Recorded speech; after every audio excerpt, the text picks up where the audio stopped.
Alhamdulillah, wassalatu wassalamu ala rasulillah wa ala alihi wa sahbihi wa mawalah.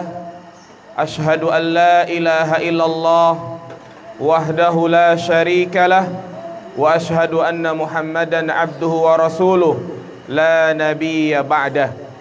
Allahumma salli ala Muhammad wa ala ali Muhammad. Amma ba'du, ayyuhal ikhwah, a'azzani Allahu wa iyyakum jami'an. Yang saya hormati dua keluarga besar dari kedua mempelai. Yang saya hormati kedua mempelai yang berbahagia. Alhamdulillah, di hari yang cerah nan indah ini kita merasakan kesejukan hati. Setelahnya secara langsung kita melihat dan menyaksikan akad nikah yang dilakukan oleh Al-Akh Yayang dan Ukhti Lutfiyah. Kita memohon kepada Allah Subhanahu wa taala agar menjadi keluarga yang sakinah, mawaddah, warahmah. Bapak Ibu yang dirahmati Allah Subhanahu wa taala, ketahuilah bahwasanya di antara doa yang diajarkan oleh Nabi SAW untuk kita baca tatkala kita menghadiri acara walimah, tatkala kita menghadiri akad nikah, yaitu barakallahu laka wa baraka alaika wa jama'a bainakuma fi khairin. Semoga Allah memberkahimu di dalam kebaikan. Semoga Allah Subhanahu wa taala melimpahkan keberkahan kepadamu di dalam kesulitan, dan semoga Allah mengumpulkan kalian berdua di dalam kebaikan. Bapak Ibu yang dirahmati Allah Subhanahu wa taala, doa ini merupakan doa yang sangat agung karena terdapat pelajaran yang sangat penting dari hakikat sebuah pernikahan, yaitu bahwasanya ketika manusia diperintahkan untuk menikah, tiada lain tujuannya adalah untuk mencari keberkahan. Tiada lain tujuannya untuk mencari keridhaan Allah Subhanahu wa taala. Karena ingat, sesuatu yang diberkahi itu akan terasa nikmat, akan terlihat indah. Sesuatu yang sedikit jika diberkahi maka akan terlihat banyak. Sebaliknya, sesuatu yang tidak diberkahi maka tentunya di dalam hanyalah ada keburukan. Suatu yang banyak kalau tidak diberkahi maka akan terlihat sedikit. Nah, demikian pula pernikahan. Subhanallah, seorang pemuda yang tadinya dia mungkin waktunya banyak mengerjakan ibadah sunnah, kemudian ternyata setelah menikah waktunya tersita untuk menafkahi keluarganya, untuk mengurusi keluarganya, dibandingkan dengan seorang pemuda yang sengaja tidak menikah untuk beribadah kepada Allah. Tentu yang paling utama adalah pemuda yang menikah, karena setiap aktivitas yang dia lakukan dalam rangka membangun rumah tangganya, maka itu bernilai ibadah. Sampai dia mendatangi istrinya setiap malam, berhubungan dengan istrinya setiap malam, itu bernilai sedekah. Sebagaimana Rasulullah bersabda, wa fi kulli bid'i ahadikum shadaqah. Dan setiap kali suami yang mendatangi istrinya itu sedekah. Dan juga di antara hal yang menunjukkan agungnya pernikahan, bahwa pernikahan itu bukan hanya disyariatkan kepada umatnya Nabi Muhammad saja, tapi juga disyariatkan kepada umat-umat terdahulu. Hampir semua kalau kita membaca kisah-kisah para nabi dan rasul, semuanya punya istri. Allah mengatakan, laqad arsalna rusulan min qablik wa ja'alna lahum azwajan wa dzurriyyah. Sungguh kami mengutus para rasul dan menjadikan mereka itu berpasang-pasangan. Makanya Nabi Musa alaihissalam, ia rela mengembala kambing selama 10 tahun dalam rangka memberikan mas kawin kepada istrinya. Kalaulah pernikahan bukan ibadah, mana mau Nabi Musa melakukan hal seperti itu. Jamaah yang dirahmati Allah Subhanahu wa taala. Dan juga perlu diketahui, di antara tanda pernikahan yang diberkahi adalah pernikahan yang langgeng. Pernikahan yang bisa terpisah antara keduanya dengan kematian, bukan dengan perceraian. Oleh karena itu, keberkahan dalam rumah tangga Allah cabut jika terjadi perceraian. Makanya perceraian ini, walaupun itu diperbolehkan, tetapi itu adalah solusi yang paling terakhir. Dan ketika suami istri bercerai, saat itulah iblis bergembira. Saat itulah syaitan bersenang-senang. Sebagaimana Rasulullah SAW bersabda, "Inna iblis wada'a arsahu 'alal ma." Sesungguhnya iblis meletakkan singgasana di atas air. Kemudian ia pun memerintahkan prajurit-prajuritnya, memerintahkan bala tentaranya untuk menggoda manusia. Setelah mereka selesai menggoda manusia, maka mereka pun memberikan laporan. Ada di antara mereka yang berkata kepada iblis, "Wahai iblis, aku telah menggoda manusia." Kata iblis, "Ma fa'alta syai'a." Engkau belum melakukan apa-apa. Kemudian datang lagi memberikan laporan, "Wahai iblis, la azalu." Aku senantiasa berusaha menjadikan suami istri itu bercerai. Dan ternyata terjadilah perceraian. Apa kata iblis? "Ni'ma anta." Pekerjaanmu itu sangat bagus. Saat itulah iblis bergembira. Maka dari sini jamaah sekalian, hendaklah seorang suami harus betul-betul menjaga lisannya. Jangan sedikit-sedikit cerai, sedikit-sedikit cerai. Karena kalimat ini tidak bisa diajak main-main jamaah sekalian. Kalimat cerai jika diucapkan baik dalam keadaan serius maupun bercanda, itu jatuh. Sebagaimana Rasulullah mengatakan, "Salasun jidduhunna jiddun." Ada 3 perkara yang jika diucapkan maka itu akan sah hukumnya, baik dalam keadaan serius ataupun bercanda. Apa itu diantaranya? Cerai. Ketika suami misalnya mengatakan kepada istrinya, "Kalau kamu keluar rumah, kita cerai." Ternyata istrinya keluar rumah, maka terjadilah perceraian. Demikian pula bagi para istri. Pantang untuk mengatakan kepada suaminya, "Ceraikan aku." Pantang dari mengucapkan, "Kalau engkau jantan, ceraikan aku sekarang." Ingatlah ibu-ibu sekalian, tidaklah seorang istri meminta cerai kepada suaminya tanpa ada alasan yang dibenarkan, maka ini merupakan dosa yang paling besar. Apa kata Nabi SAW?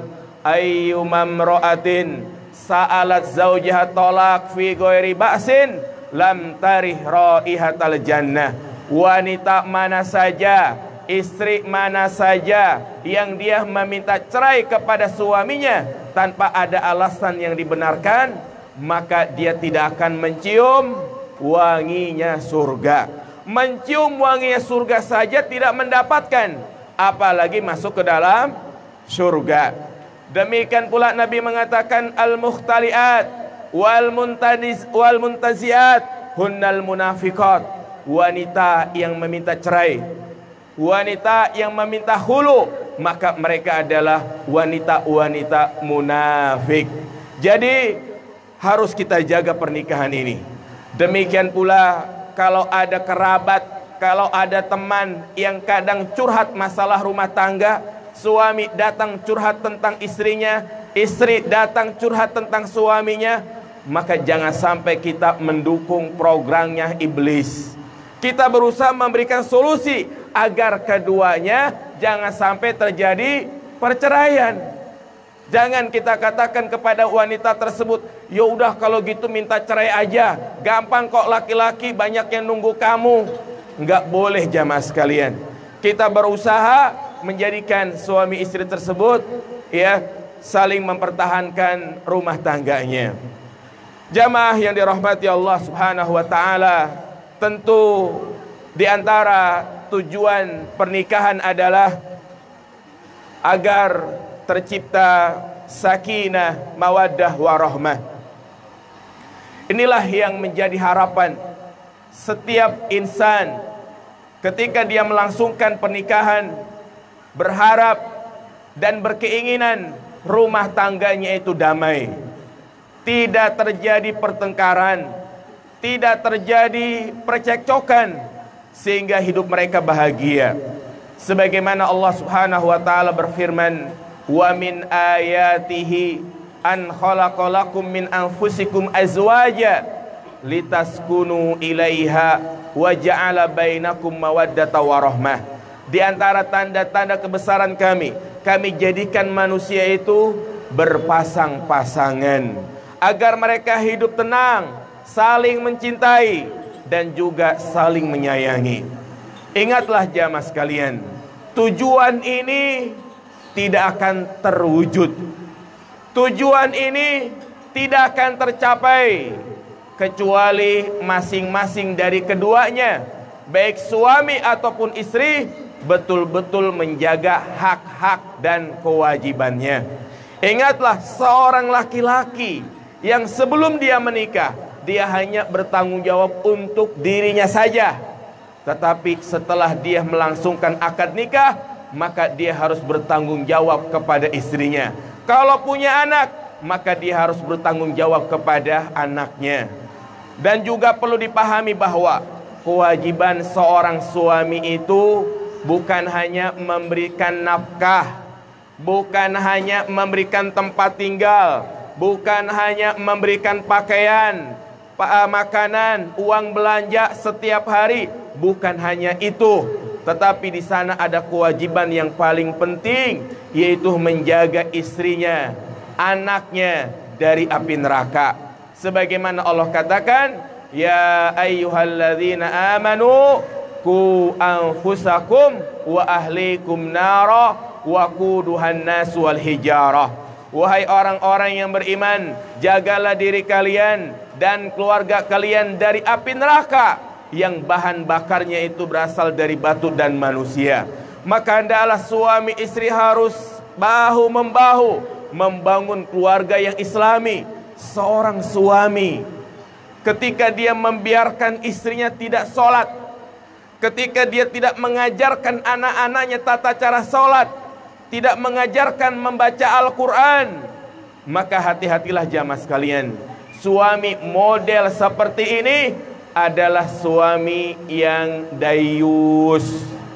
Rasulullah mengatakan, la yadkhulul jannata dayus, tidak akan masuk ke dalam surga dayus, yaitu seorang suami yang mendiamkan kemungkaran di tengah-tengah keluarganya. Dia biarin istrinya keluar rumah tidak memakai jilbab, dia biarin istrinya keluar rumah tidak menutup aurat, dia biarkan anak istrinya tidur kesiangan, dia biarkan anak istrinya berbuat maksiat. Maka ajak keluarga untuk menghadiri majelis ilmu, karena ilmu adalah menjadi kebutuhan kita, sehingga kita selain dikumpulkan di majelis ilmu akan dikumpulkan di taman-taman surga. Demikian pula para istri. Maka jangan sampai dia melalaikan kewajibannya kepada suaminya, karena orang yang paling dia taati setelah Allah dan Rasulnya adalah suaminya. Jangan sampai dia menolak ajakan suaminya ketika suaminya meminta untuk dilayani, untuk digauli, kemudian dia menolak. Maka saat itulah ibadah-ibadah yang dia kerjakan sia-sia. Karena Rasulullah mengatakan, wanita mana saja, istri mana saja yang menolak ajakan suaminya, kemudian tidur dalam keadaan suaminya itu marah, maka para malaikat melaknatnya. Oleh karena itu, wahai para istri, bahwa pintu surga bagimu sangatlah mudah. Berbeda dengan suami, para istri pintu surganya itu adalah di rumah. sebagaimana Rasulullah mengatakan, perempuan mana saja yang melaksanakan sholat 5 waktu, berpuasa di bulan suci Ramadan, taat kepada suaminya, menjaga auratnya kecuali kepada suaminya, maka Allah katakan silahkan masuk surga melalui pintu mana saja yang dia inginkan. Itulah Bapak Ibu yang dirahmati Allah Subhanahu wa taala, tausiah nasihat pernikahan yang singkat, semoga bermanfaat bagi yang baru menikah dan juga bagi kita semua yang sudah menikah. Demikian, subhanakallahumma wa bihamdika asyhadu an la ilaha illa anta astaghfiruka wa atubu ilaik. Ya, kita tutup dengan doa. Ya Bapak Ibu yang dirahmati Allah Subhanahu wa taala, kita memohon kepada Allah Subhanahu wa taala agar Al-Akh Yayang dan Ukhti Lutfiyah menjadi keluarga yang sakinah, mawaddah, warahmah, dan juga pernikahan ini betul-betul diberkahi oleh Allah Subhanahu wa taala. Allahumma alimna bima jahilna wa dzakirna minhu ma nasina. Allahumma ighfir lana wal ikhwanina. Allahumma rabbana zalamna anfusana wa illam taghfir lana wa tarhamna lanakunanna minal khasirin. Rabbana atina fid dunya hasanah wa fil akhirati hasanah wa qina adzabannar. Akhir da'wana alhamdulillahi rabbil alamin. Assalamualaikum warahmatullahi wabarakatuh. Waalaikumsalam warahmatullahi wabarakatuh.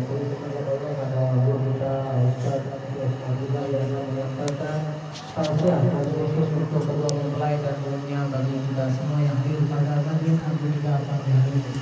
Kami selaku berdoa, mohon maaf bila ada kekurangan kesalahan. Mari kita akhiri acara kita bersama-sama dengan berkelakar hamdalah. Alhamdulillahirabbil alamin. Demikian, mohon maaf. Kami akhiri bila kita berhidayah.